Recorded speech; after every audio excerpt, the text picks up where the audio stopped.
Hey guys, Bushcraft 412 here. I want to do a video on a little something I call John Wayne syndrome. I'm going to try and keep this real quick and get right to the point. I did a video about 6 months ago or so about how bugging out will get you killed, and it got a lot of negative attention and some positive, and people really didn't like what I had to say, that bugging out is this dangerous thing and that you really should do it as an absolute last resort. Now, quick backstory, about 10 years ago I became a police dispatcher. I was a police dispatcher for about 5 years until I moved on to my current job. And in that time I got to see a lot of young officers come straight out of the academy. And they were very, arrogant, and they felt like they were immortal and that no one could hurt them. And we called that John Wayne syndrome.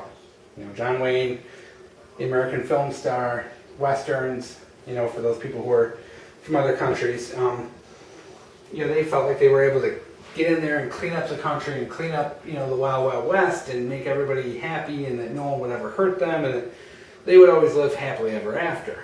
And the recurring pattern that we saw was that these young guys would often put themselves and the other officers and the general public in danger because of their arrogance. They would take chances and risks that they shouldn't be taking. And it often, led to a lot of friction, and that some of the older officers felt like they were unsafe because of these new guys, and it was always a fight.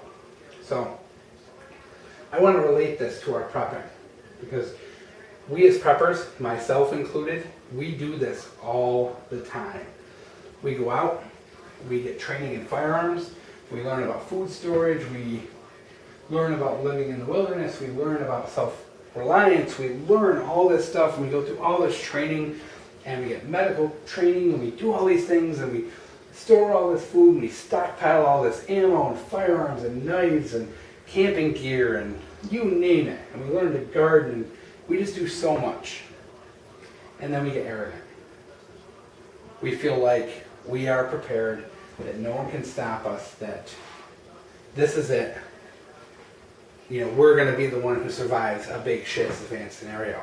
And I really feel like, and I'm not just saying I'm above this, that myself included, that we are 100% wrong. And in my video about bugging out will get you killed, I said that people really aren't as prepared as they think they are, and a lot of people disagree with that. But guys, I gotta say it, police officers go through a lot of training in firearms, defensive tactics, and they get a whole bunch of cool gear, and they go out in the streets, and every year hundreds of them get killed. And many of them get killed by people with no training, using crummy, dirty, old, stolen guns that they haven't taken care of. It happens. It happens all the time, every state, all the time. Some punk criminal gets a shot off and it slips into the vest, or just happens to catch the officer, or 2 or 3 guys gang up on an officer and he just can't fight them off. And as preppers, I see that kind of, we fall into this. We really get arrogant about our training and our knowledge, and guys, I'm a pretty mild prepper compared to a lot of the people out there. There are some people out there who have absolutely amazing training and knowledge that is so much better than my own.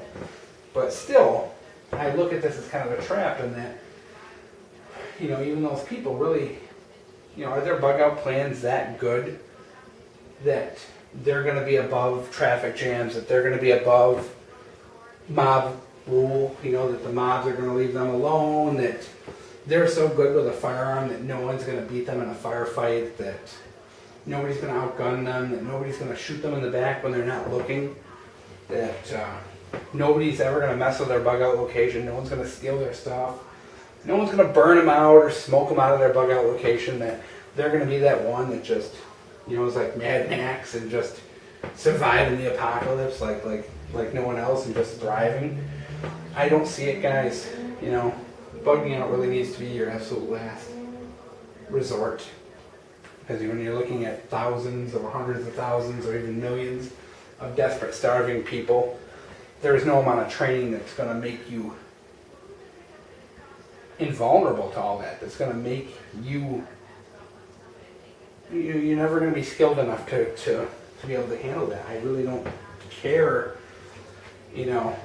what people say about this, that you can spend your whole life training, but it doesn't mean you're not going to, turn down the road to your bug out location and there's 50 guys with trucks surrounding your car, and they're not just going to shoot you up and take what you have without even talking to you or even giving you a chance to fight back.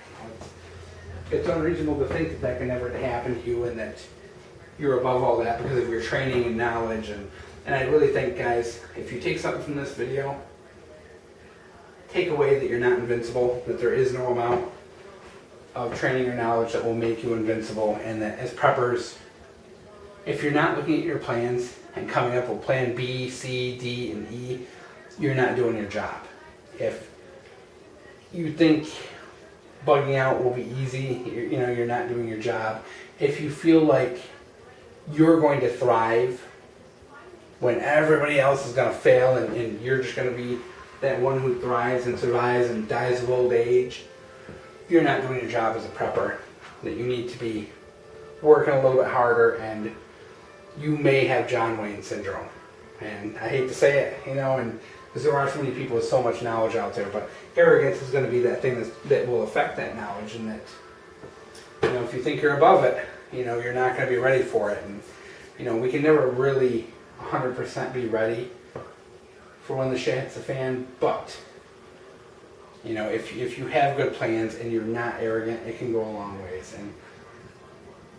And, once again, guys, I really hope when you are making your plans, while you're listening to this video, you do consider and look at your plans, put them on paper and reconsider them, and throw those what ifs in there. What if I hit a traffic jam? What if I hit a roadblock? What if my bug out location is contaminated or infested with something or whatever, that you're not making those extra plans B, C, D, and E, and that you're using your knowledge and skills as your main means to survive, and not a bug out bag, not an emergency kit in your car, not emergency supplies. Because, guys, I've said before, you can store 50 years worth of food, but that is one match away from disappearing. It is literally a couple of rats away from being destroyed. They're,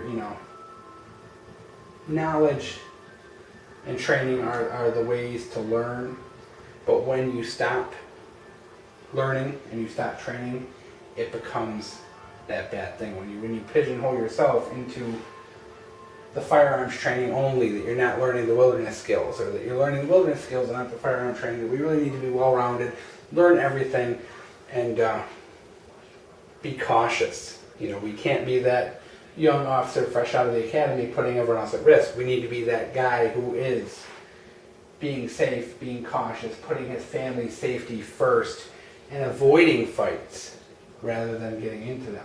Avoiding people in crowds rather than driving through them. So a lot to think about. I know not everyone's going to agree with me on this. It's kind of a sore subject with some people because, they've spent a lot of time and money on a bug out kit, on a bug out location, and it hurts them to hear that may not be enough. So I understand, guys, but you have to bear in mind, no plan is perfect.